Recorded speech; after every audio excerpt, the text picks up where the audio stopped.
ये कैसा मुख्यमंत्री है, जब से सत्ता में बैठा है नफरत की बातें कर रहा है, हिंदू मुसलमान की नफरत की लड़ाने का काम करता है। लेकिन इनको यह नहीं पता है कि जब देश पर मुसीबत आई थी तो अशफाक और बिस्मिल साथ आए थे, और आज जब फिर भी देश में मुसीबत आई है तो फिर हिंदू मुसलमान साथ आएंगे। कि मैं तो फकीर हूं, झोला उठा के चल दूंगा, तो उनको बता दो बॉर्डर पे किसान बैठा है, तुम्हारा झोला चेक होगा, तुम्हारा झोला चेक होगा। मोदी जी ऐसे भागने नहीं देंगे। अमित शाह आए थे, ऐसे दूरबीन से विकास देख रहे थे, विकास नहीं मिला उनको, विकास पागल हो गया है, विकास भाग रहा है आवा। दलितों के लिए अपने संकल्प पत्र में यह बात डाली कि योगी आदित्यनाथ जब से मुख्यमंत्री बने हैं तब से दलितों के ऊपर फर्जी मुकदमे बंद किए। आदरणीय जयंत चौधरी जी के नेतृत्व में आप सभी लोगों ने जिस प्रकार भरोसा जताया है और जिस प्रकार उत्तर प्रदेश का एक एक गांव खड़ा होकर आज ये कह रहा है कि उत्तर प्रदेश के अंदर अब बदलाव हो रहा है, उत्तर प्रदेश के अंदर अब परिवर्तन होना है, और उत्तर प्रदेश के अंदर वापस वही सरकार बनेगी जब किसानों और दलितों की सुनी जाएगी। ये कैसा मुख्यमंत्री है, जब से सत्ता में बैठा है नफरत की बातें कर रहा है, हिंदू मुसलमान की नफरत की लड़ाने का काम करता है। लेकिन इनको यह नहीं पता है कि जब देश पर मुसीबत आई थी तो अशफाक और बिस्मिल साथ आए थे, और आज जब फिर भी देश में मुसीबत आई है तो फिर हिंदू मुसलमान साथ आएंगे। 2022 का चुनाव कोई चुनाव नहीं है मेरे भाइयों, यह देश को बचाने की बात है।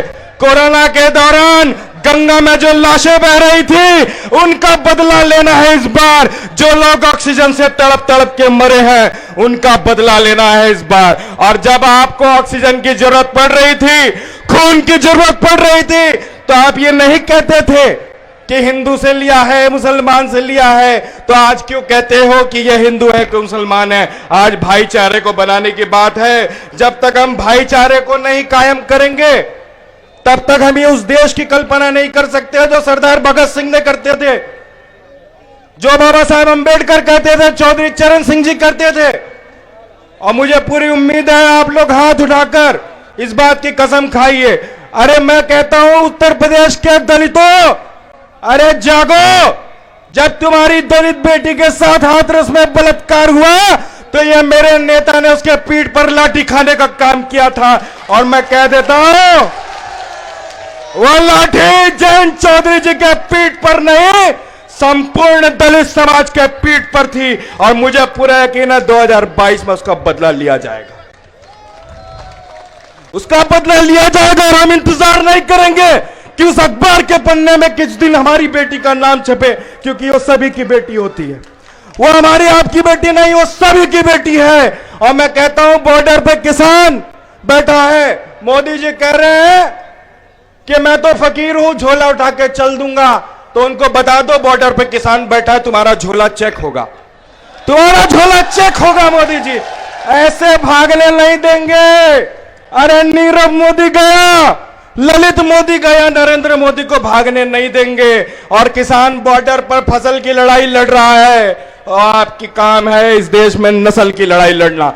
ये नस्ल और फसल दोनों को बचाने की बात है। ये अपने आने वाली पीढ़ी से वादा करने वाली बात है। ये अपने हाथ में अपने देश के लोगों को जितनी संपत्ति हमारे पूर्वजों ने बनाई उसको बेचने का काम किया। अरे बाप दादाओं की जमीन को, बाप दादाओं की संपत्ति को बेचने वाला कैसा बेटा होता है? अच्छा बेटा होता है या नालायक बेटा होता है?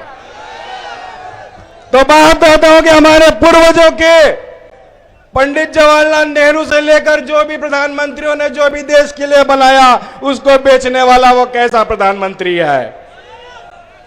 तो इस बार इसको बाहर करना है कि नहीं करना है? ये पूरे देश पर गुजरातियों का राज होने जा रहा है। प्रधानमंत्री गुजराती, गृह मंत्री गुजराती, उत्तर प्रदेश की राज्यपाल गुजराती। अरे उत्तर प्रदेश के भाइयों, उत्तर प्रदेश वालों का क्या? अरे मुख्यमंत्री भी लाया तो बदल के उत्तराखंड से उठा के इस बार उत्तराखंड वाले को वापस उत्तराखंड भेजने का काम आप लोगों को करना। और हम चाहते हैं कि प्रदेश में ऐसी सरकार बने जो भाईचारे की बात करे और मजदूर अपने पसीने की कीमत और किसान अपने फसल की कीमत तय करने की ताकत रखे, तब तक जब तक हम ये काम नहीं करेंगे उत्तर प्रदेश के अंदर कभी भी उत्तर प्रदेश को हम उत्तम प्रदेश नहीं कह पाएंगे और ना ही भारत विश्व गुरु बन पाएगा।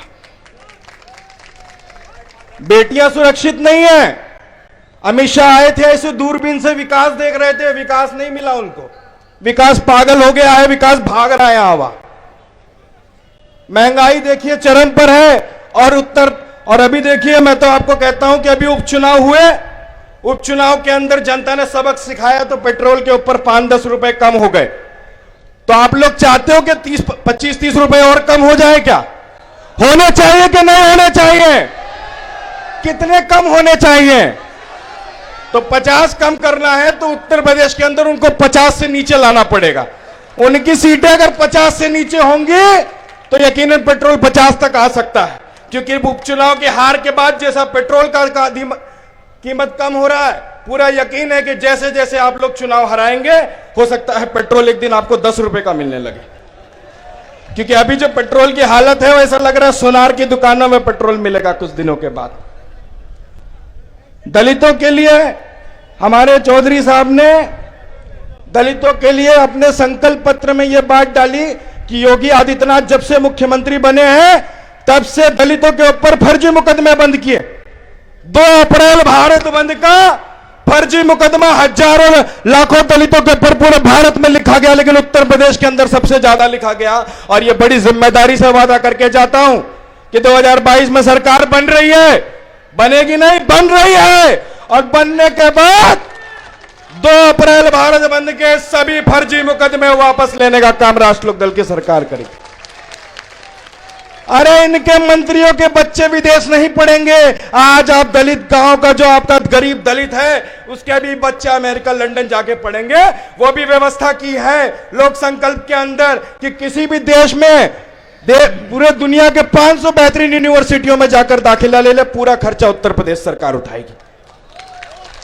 क्योंकि बाबा साहेब अंबेडकर कहते थे शिक्षा वो शेरनी का दूध है, जो पिएगा वो दहाड़ेगा। इसके लिए वो जयंत चौधरी जी चाहते हैं पूरे दलित समाज को शिक्षा का वो शेरनी का दूध मिले, जब वो पिए और दहाड़े तो पूरे मनुवाद और पूरे भाजपा की इमारत डगमगा जानी चाहिए।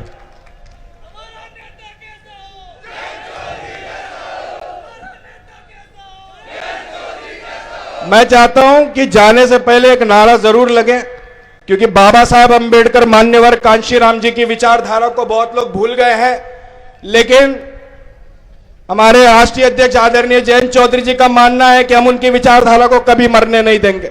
बाबा साहब की विचारधारा को मरने नहीं देंगे, मान्यवर कांशीराम की विचारधारा को मरने नहीं देंगे, हम अब्दुल कलाम की विचारधारा को मरने नहीं देंगे। इसलिए मैं चाहता हूं एक नारा लगे कि जिसका नारा है बाबा तेरा मिशन अधूरा, जयंत चौधरी करेंगे पूरा।